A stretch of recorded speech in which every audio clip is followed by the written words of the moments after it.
Okay, I'm going to build a new firewood storage area in this spot here, adjacent to one we built a couple of years ago, which is very good. So we're going to build it along here and then return back here. Should be quite a large storage spot, and right next to my blackberry patch.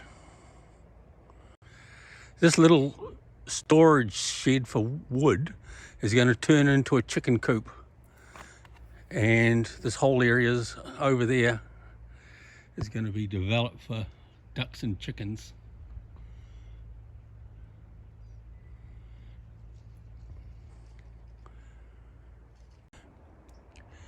Okay, I've cleared most of it. It's good. All these old pallets here and all the old iron down here. Now I'm leaving these here at the moment because there's some good pallets underneath there and they can keep them dry. So the pallets will be used for a base for putting the wood on, and maybe some retaining walls, and of course some metal for the roof and some of the sides. I've got some 100 by 50 4x2s, long ones for posts. So there's no excuse for this project not proceeding now. Starting today on the new woodshed. This is the existing woodshed. Going to build it across here and then back here. So I'll be able to back my little trailer in here and offload or onload in here. With firewood, you've got to have a lot of areas that are doing nothing, but what they're doing is drying. So wet wood, use the dry wood, then it'll be dry wood, put wet wood, etc. I've got the copper naphthenate, copper, mineral turpentine, diluted it down a bit, and the post is standing in that, and I'm using this phone to time it for 2 minutes. This is to specifically get the end grain soaked in from the end grain, and then I'm going to paint up 400mm. But this is definitely getting a lot more in there. Okay, I've got a couple of cross pieces over there. They're just held up with screws at the moment. I've got bolts to go in there, which will hold them forever. You might say, well, why is this at a different angle here? Because the ground is sloping down this way, and I don't want to follow the natural lie, otherwise we'll get low head height here. And because you have to get in there to stack wood, you want to keep your head height. Now I can either run the metal that's going on the roof, I can drain it off away, that away, or I can go that away. But I can use packers anywhere that I need to anyway. It's good.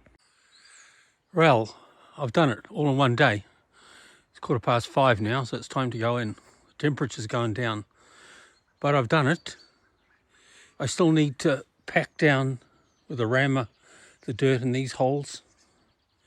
And I need to put bolts in some of these corners, these ones in particular. But it's getting pretty close to putting iron underneath, on top of it. Not underneath, on top. And I'm just walking underneath it, and I've got good head clearance. So it's all worked out. Yeah. Put the bolts in, put the roofing iron on, check the fall of the roofing iron, which way the water's going to go. I had to use some crappy bits of wood I had in my shed. Almost got it exactly right.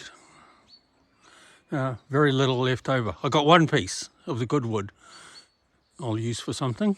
Might need it as a bracing, actually, diagonal bracing. Putting the bolts in with the drill, and these long bolts, I think they're 120mm by 10mm. This drill is borderline to get through. It's just hanging on the end.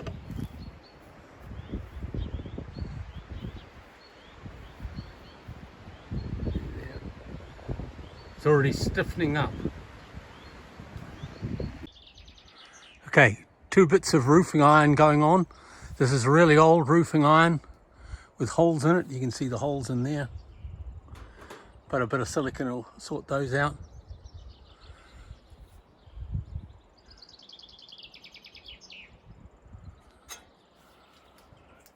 Had to put this smaller piece here, so now the normal piece will fit across there and overhang a bit here.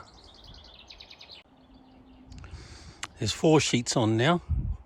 1, 2, 3 and 4. The fall is this way and that way. I'm just going to put some sealant in big cracks like that one there and that one over there. It's an expanding foam type. It's not a foam, but it's expanding sealant. Quite good for this sort of thing. A lot of the holes are on the top side of the corrugations.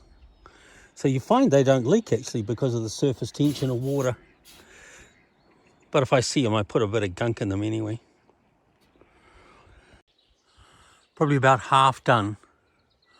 I've got 4 sheets on. And probably another 4 sheets to go up here. So the fall is down that way and over that way. So it's nice, easy stuff.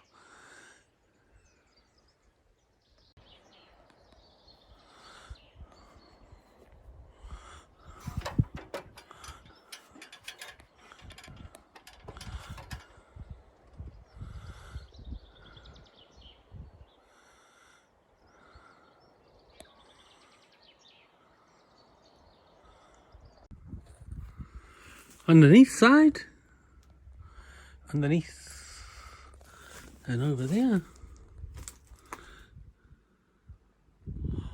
What an epic.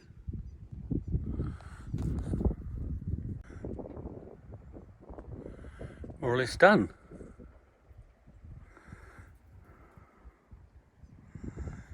And under the existing roof. Put a few more screws over there. Might pull down that bit there. A bit of water sitting on it. Buckled old panels of corrugated. And here it is. One woodshed with decorative panels of corrugated. I'm very pleased. It's massive. Now it's pretty much done, apart from the pallets to go on the floor.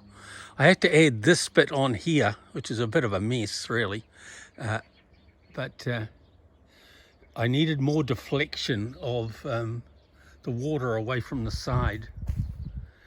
I didn't want it to come inside. Hope you can see that. So it had to come out and over, which it's now doing. It's good. Ditto, I've put this overhang over this corner to make sure that water coming off the roof comes right out rather than going splashing inside. These walls are angled backwards, so there's a chance it could have done that. But this little overlap will get rid of all that. And I put some plastic stuff here so the water doesn't drop directly onto the post. If you look along here, pretty sure any water coming off the roof will deflect down and down there. Anything now I can fix as we go. Of course, you do have to have gaps here and over there because you have to allow for airflow, otherwise it isn't going to dry.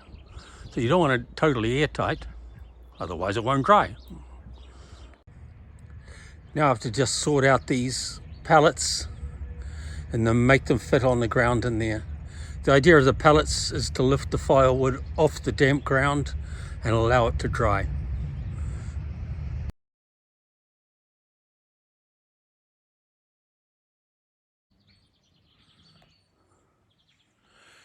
Okay, and there it is. It's completely finished and all the mess is cleaned up and it's all gone. Pallets are down. I'm very happy. Taken 4 or 5 or 6 days work, but it's done. And how big is it? Well, I measured it out.